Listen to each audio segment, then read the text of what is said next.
guys, may bagyo po ngayon. So, mag-ingat po tayong lahat. So, mamayang hapon daw po, paalis na daw po si Bagyong Krising kasi sabi po daw sa balita.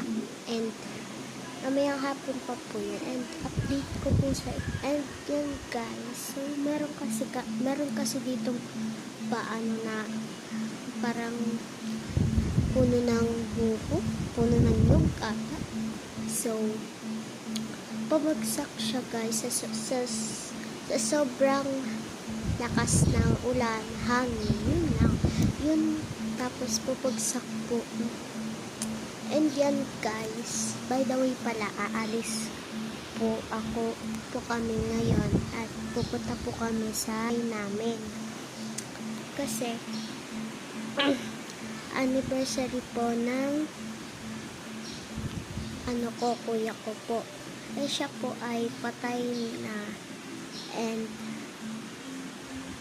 nung July 21 po siya namatay is bukas po namin siya papadasalan.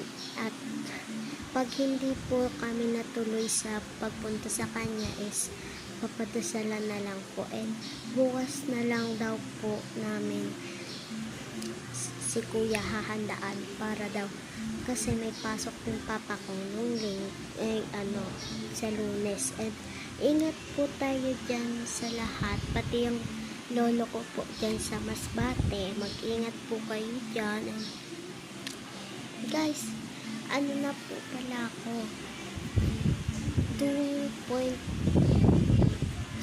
na ata ako, 2,000 nata ako. Wait, ito siya guys, so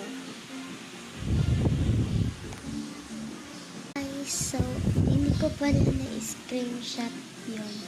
So, okay, pag na-screenshot ko na siya, and yun lang, bye-bye. Update ko na lang kayo guys pag nawala na si Bagyong Krising. Bye-bye.